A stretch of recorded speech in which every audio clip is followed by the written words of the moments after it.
What's going on, everybody? Welcome back to TTB Ravens Media. But this is, of course, I've got Joshua here, and it's the Truzz the Bank Podcast. So make sure to go check out the podcast on the podcast platforms. You can see them down below, if you're watching it in the video. And as always, if you're listening on the podcast platform, thank you for watching.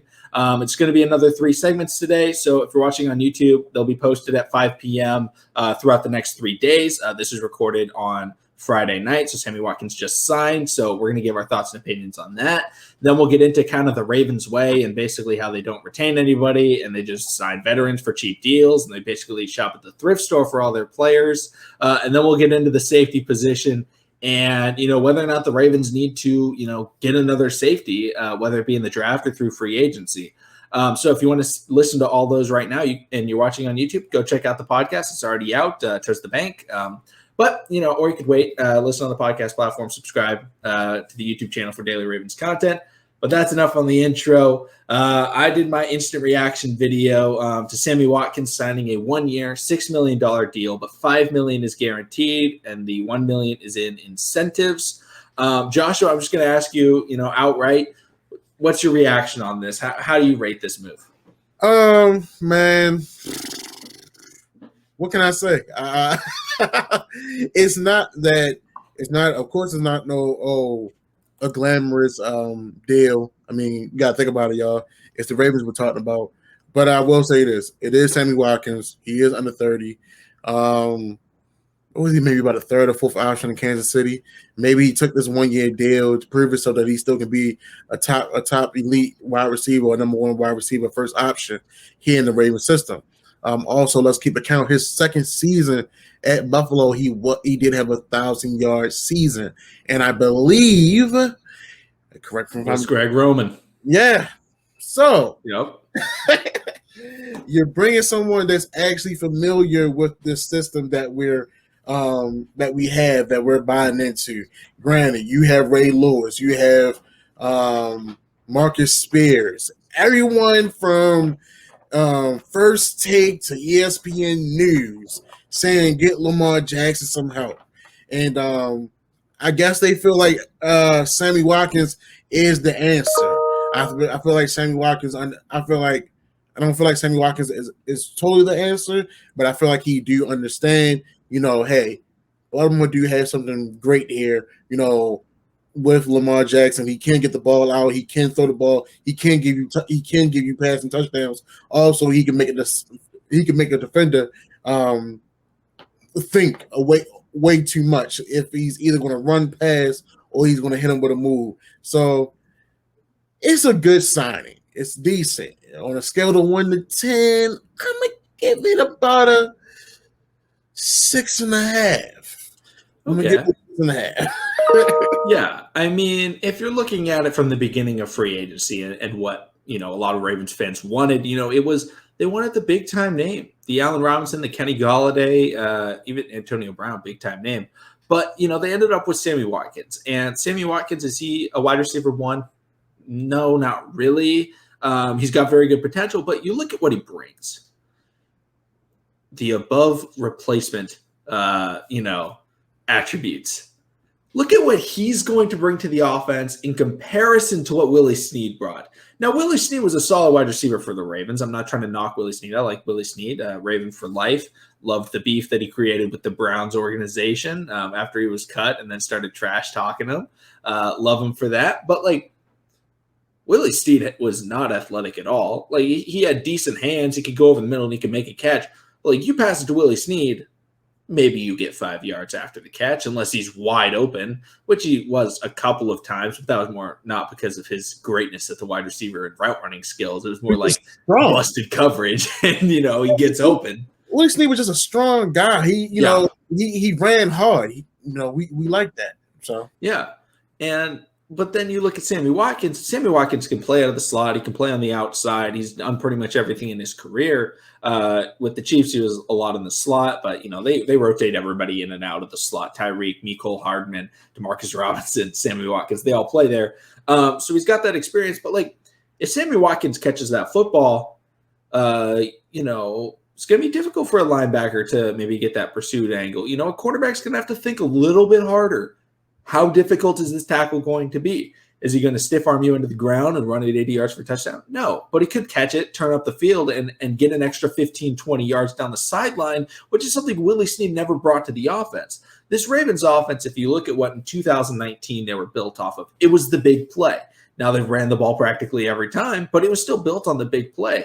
Mark Ingram was gashing everybody. Lamar Jackson was gashing everybody. They were throwing RPOs to Hollywood Brown, and he was gashing people. They were throwing to Mark Andrews 15, 20 yards down the field. Boom, boom, boom. There weren't a lot of 80-yard plays, but it was a lot of 15 to 20-yard plays. And Sammy Watkins can turn those 5, 10-yard plays into 15, 25, really all the way to 80-yard plays. But I'll say 15 to 30-yard plays, which is just so much more explosive, gets the Ravens running down the field, tires out the defense, and allows the ground and pound running backs of J.K. Dobbins and Gus Edwards to really thrive. I mean, now with this Ravens offense, literally every person that touches the ball, they are a threat.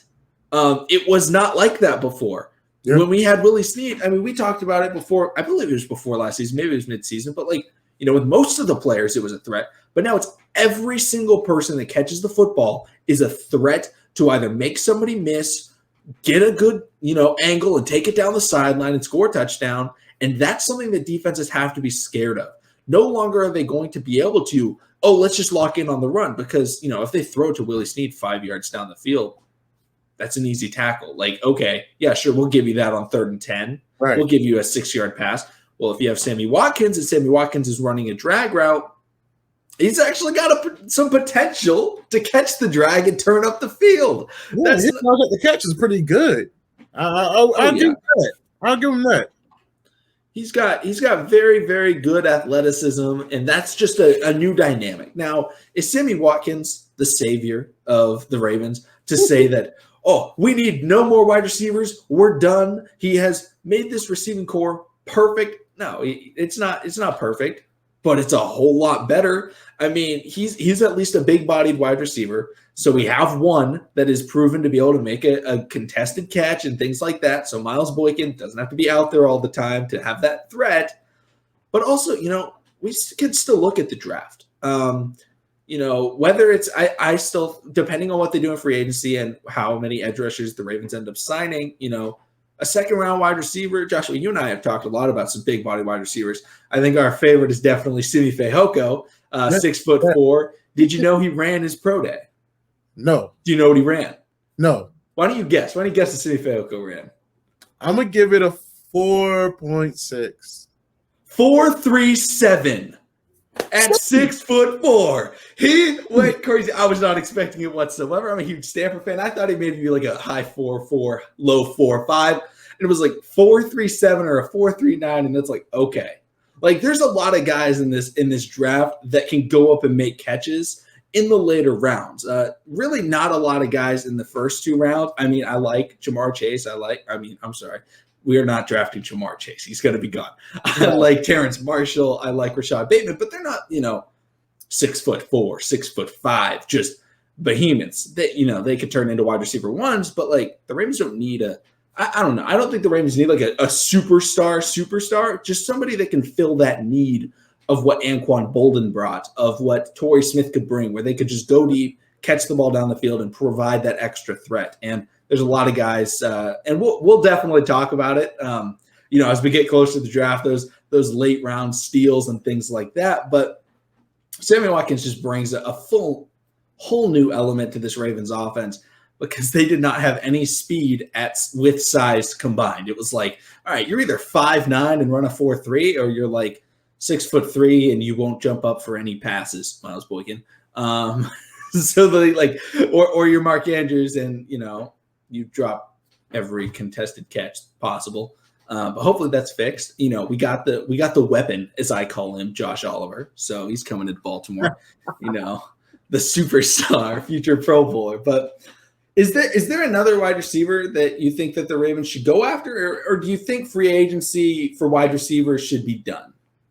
Honestly, for the Ravens, I'm not even going to say for the Ravens' sake. I'm going to just say for the Ravens, as far as going after wide receiver in the free agency, I feel like we're done. If they was to bring somebody like Alshon Jeffrey, I don't know if I'm going to be able to watch a game.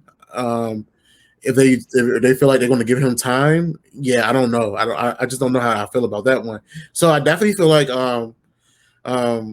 we should go ahead and focus on the draft.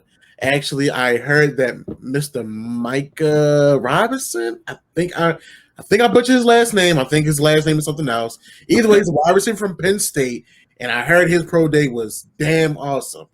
Parsons. There we go. Parsons, yeah. Man, if he was somehow available at, maybe if we trade up, maybe, we make one of those Orlando Brown trades to the Chargers, get pick 13. Hey, could be there.